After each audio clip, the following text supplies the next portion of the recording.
Good morning class 10 student. आज म तपाईहरुलाई इन्द्र सुन्दास लिखित जुनेली रेखा उपन्यासको सारांश बताउन गइरहेको छु।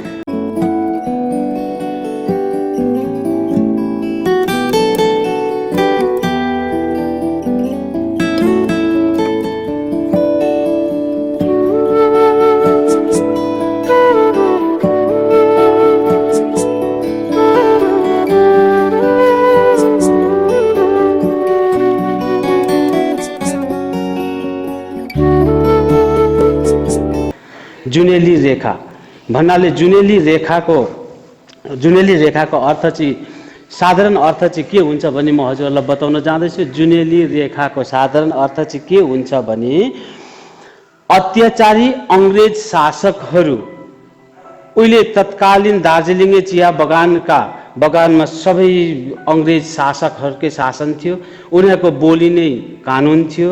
त्यसरी त्यो समयमा जुन हाम्रो मजदुरहरूले, हाम्रो चिया कमानका मजदुरहरू जुन अंग्रेज शासनमा पीडित भएर बाँच्नु परेको थियो, आफ्नो जीवन नर्क जस्तो भएर बाँच्नु परेको थियो भने त्यही बाँच्नु परेको अवस्थालाई चाहिँ विरोध गर्ने चेतना जब मजदुरहरूसँग पलाउँदैछ भन्ने कुरालाई चाहिँ यहाँ जुनेली रेखा भनेर चाहिँ सम्बोधन गरिएको छ। जुनेली रेखा जसरी कालो घोर अन्धकारमा हल्का जुनेली रातमा जुनको रेखा आउँदा हाम्रो मन मस्तिष्क सबै खुसी भएर आउँछ, ठीक त्यसरी नै जुनेली रेखा उपन्यासले पनि हामीलाई के देखाउन खोजेको छ भने तत्कालीन दार्जिलिङे भेगका चिया बगानकाले श्रमिकहरूलाई जुन ब्रिटिस म्यानेजर, ब्रिटिस साहबहरूद्वारा अत्याचार गरिएको थियो, त्यो अत्याचारको विरोधमा अब आवाज उठ्ने छ भन्ने कुरा चाहिँ जुनेली रेखाले हामीलाई बताउन खोजिरहेका छन् भने अर्को अर्थमा यस कथाभित्र यो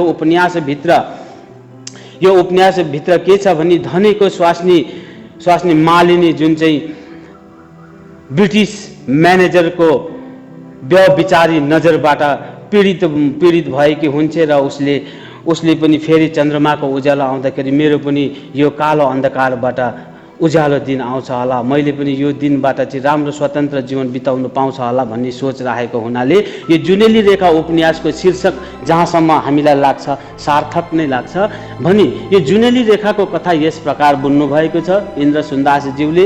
जुनेली रेखामा यहाँ दार्जिलिङ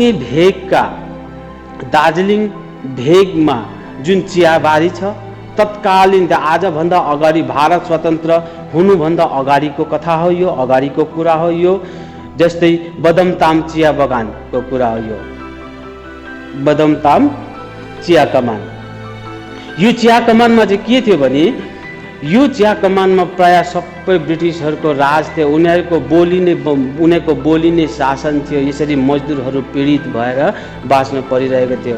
यो उपन्यासमा चाहिँ के छ भनेदेखि धने र धनेकी स्वास्नी, धने जुन छ ऊ चाहिँ साहेबको कोठीमा मालीको काम गर्थ्यो। धनी अचानक रगत मासी परेर औषधि उपचारको खाँचोले औषधि उपचार नभएर उसको जीवनै जान्छ र उसकी तरुणी स्वास्नी मालिनी एक्लै घरमा रहन्छ र आफ्नो श्रीमानको बदली धनीको बदलीमा फुलबारीमा काम गर्ने एउटा मालिनीको काम गर्छ। यसरी धनी त मरेर गयो, तर धनीको साथी जसै पनि उसको स्वास्नी बितेर ऊ पनि विदुर भएको छ, अहिले एक्लै छ। र यसरी धनी र मालिनी, धनीको मृत्युपछि मालिनी एक्लै भएर साहेबको कोठीमा काम गर्न जान्छ भने यता जसै पनि एक्लो भएर मात्दै जुझ्दै हिँड्छ र उसले एक दिन मातेको झोकमा मालिनी लाएर तिमीलाई र मलाई एउटै दैवको लाठीले भेटेको छ, हामी दुईजना बिहा गरौँ, हामी दुईजना सँगै घरजाम गरौँ भनेर जबरजस्ती हातमा समाएर तान्ने हुँदाखेरि गाउँका मानिसहरूले साहेबलाई कम्प्लेन गरेको हुनाले राइटर सञ्चमानको माध्यमद्वारा जसैलाई कमानबाट हट्टाबाहर गरिन्छ। अब हट्टाबाहर भनेको चाहिँ के हो भन्छौँ भने हट्टाबाहर भनेको चाहिँ त्यो कमानको जुन सिमाना छ, कमानको सीमाबाट चाहिँ उसलाई बाहिर खेदुवा लगाउने, ऊ फर्केर फेरि त्यो जग्गामा आउनु नपाउने र कुनै पनि सरकारी जग्गा सरकारी काम कारबाहीहरूमा उसले काम नपाउने, यसरी खेदुवा लगाएकोलाई चाहिँ हट्टाबाहर भनिन्छ। यसरी राइट र सञ्चमानको माध्यमद्वारा जसैलाई हट्टाबाहर गर्दछ। हट्टाबाहर भएको जसैले मालिनीको झोपडीमा फर्सीको गट्टा र इस्कुस छाडी माया जनाएर दार्जिलिङ सहरतिर लाग्छ। उसले हुनु त मालिनीले कम्प्लेन गरेर मालिनीले उजुर गरेर साहेबले उसलाई हट्टाबाहर गरिदियो, किनभने साहेब पनि त्यही ताकमा थियो। मालिनीको हिष्टपुष्ट शरीर र उसको जवानी देखेर साहेबलाई पनि यौवनको तृष्णा लाग्छ र ऊ व्यभिचारी दिमाग लिएर उसले मालिनीलाई हेर्ने गर्छ। यसरी मालिनी र आपत नै छ दुवैपट्टि। यसरी यो जसे जस्तो काँडालाई पन्छाउनको निम्ति साहेबले चाहिँ के गर्छ, जसैलाई हट्टाबाहर गरेर कमानदेखि खेदुवा लगाइदिन्छ। तर पनि जसैले त्यो मालिनीको मायालाई भुल्न नसकेर हट्टाबाहर भएको बेलामा झोपडीमा फर्सीको गट्टा र इस्कुस छाडी माया जनाएर दार्जिलिङ सहरतिर लाग्छ। फारस बस्तीका चयनध्वज सरदारको निर्देश अनुसार जसे दार्जिलिङ सहरको रेलवे स्टेसन छेउका बाजेको दोकानमा पुग्छ। बाजेको सिफारिसमा जसले एङ्ग्लो इन्डियन रेलको ड्राइभर टेसु नामक व्यक्तिकोमा महिनाको 10 रुपियाँ तलबमा राम्रै काम पाउँछ। दार्जिलिङ सहरको बिजुली बत्तीको झिलिमिलीमा पनि जसले मालिनीलाई बिर्सिन सकेको छैन। यसरी जसले बगानबाट कमानबाट हट्टाबाहर भए पश्चात पनि उसले राम्रै काम पाउँछ। टेसु नामक एकजना ट्रेन ड्राइभरकोमा उसले काम पाउँछ र पनि उसले त्यस्तो सुखमा बस्दा पनि उसले ती मालिनीलाई बिर्सिनु सक्दैन। चिया कमानमा बडा साहेबको कोठीमा बस्ने बेली छोकरीको मृत्यु भएपछि, अब सोच्नुहोस्, बडा साहेबको कोठीमा छोकरीको काम गर्ने बेली भन्ने एकजना केटीको चाहिँ मृत्यु भएपछि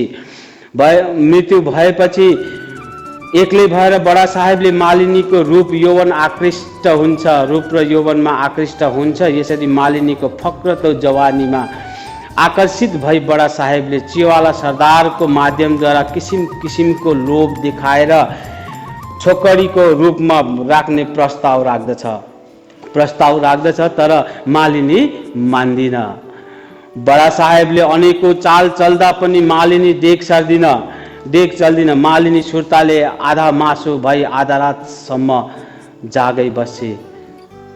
यसरी साहेबले पनि आँखा गाडेकोले मालिनीलाई निन्द्रा लाग्दैन। ऊ आधा रातसम्म आँखा उदाङ्गै राखेर सुर्ताले आधा मासु भई आधा रातसम्म जागै बसे। त्यस बेला मालिनीले जसैप्रति माया पलाएको अनि साहेबप्रति घृणा उब्जिएको अनुभव गर्छे। त्यस बेला जब साहेबले पनि उसलाई आँखा गर्न थाले, त्यस बेला उसलाई जसैको माया लाग्छ र साहेबप्रति घृणा जाग्छ। यसैबीच जसैको मालिक टेसु ड्राइभर दार्जिलिङबाट तिनधारे सरुवा भएपछि मालिककै सिफारिसमा जसैले सोल्जर्स क्लबमा महिनाको 15 रुपियाँ तलब चौकीदारको नोकरी पाउँछ। यसरी जसैले टेसु ड्राइभरबाट छोडेर पनि टेसु ड्राइभरको सरुवा भए पश्चात पनि टेसु ड्राइभरकै मार्फतबाट उसले सोल्जर्स क्लबमा फेरि अर्को नोकरी पाउँछ। यता बडा साहेबको नराम्रो नजरले मालिनीलाई पिरोलो परेको बेला जसै एक रात लुकी छिपी मालिनीको झोपडीमा पुग्छ। उसले मालिनीलाई आफ्नो सहरमा भएको कुराहरू, आफूले सहरमा सुख पाएको कुराहरू सबै बताउँछ, सबै जीवन वृत्तान्त बताउँछ। मालिनीले खास कुरा लुकाएर दुःख पाउँछे अनि पहिलेको घटनाबारे माफ माग्छे। मालिनीले चाहिँ जसले त आफ्नो सुखका कुराहरू सबै बतायो, दार्जिलिङ जस्तो झिलिमिली जग्गामा गएर सहरमा बस्न पाएर, काम पाएर, मिठो मिठो खाना र लाउन सुत्न पाउँदाखेरि जसै स्वर्गमा पुगेको जस्तो भएर उसले आफ्नो सबै कुरा मालिनीलाई बताउँछ। तर मालिनीले आफ्नो कुरा लुकाउँछे र उसले दुःख पाउँछे। अनि पहिलेको घटनाबारे पनि उसले माफी माग्छे। केही दिनपछि मालिनीले जरुरी काम छ भनेर खबर पठाउँछे। जसैले पनि मालिनीको निम्तो स्वीकार गरी मालिनीको झिटिमिटी बोकेर त्यो चिया कमानबाट मालिनीलाई भगाउँछ। वास्तवमा मालिनी जसैसित बिहे गरेर दार्जिलिङ सहर आएकी थिइनन्, तर एक्लै नारीको केही नलाग्दा त्यसै रातदेखि जसैलाई सर्वस्व सुम्पेर सुखसित जीविका चलाउन थालिन्। उता चिया कमानको कोठीमा मालिनी नआएको देख्दा बडा साहेब पेगका पेग रातो पिएर खाना नखाई सुतिरह्यो। यस्तो प्रकारको कथा छ नानी हो। उहिले भारत स्वतन्त्र हुनुभन्दा अघि दार्जिलिङे भेगका चिया कमानका मानिसहरूको दुर्दशा र स्थितिको विवरण अब हामी फेरि अर्को क्लासमा गर्नेछौँ। यो चाहिँ मैले अहिले जुनेली रेखा उपन्यासको खालि तपाईँहरूलाई सारांश मात्रै बताएको हो। यसमा थुप्रै टपिकहरू छन्, जस्तो कि हट्टाबहार एउटा प्रसङ्ग छ।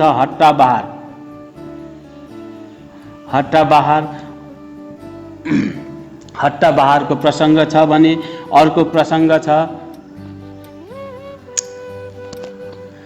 हट्टाबहारको प्रसङ्ग छ भने अर्को प्रसङ्ग छ तत्कालीन चिया कमानका श्रमिकहरूको दयनीय स्थिति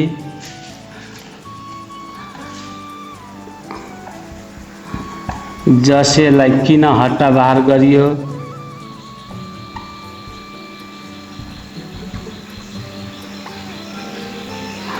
हट्टाबहार यस प्रकारको यो मूल पोइन्टहरू जुन छ त्यसलाई हामी पछिको क्लासमा पढ्नेछौँ। जसेको चरित्र र मालिनीको चरित्र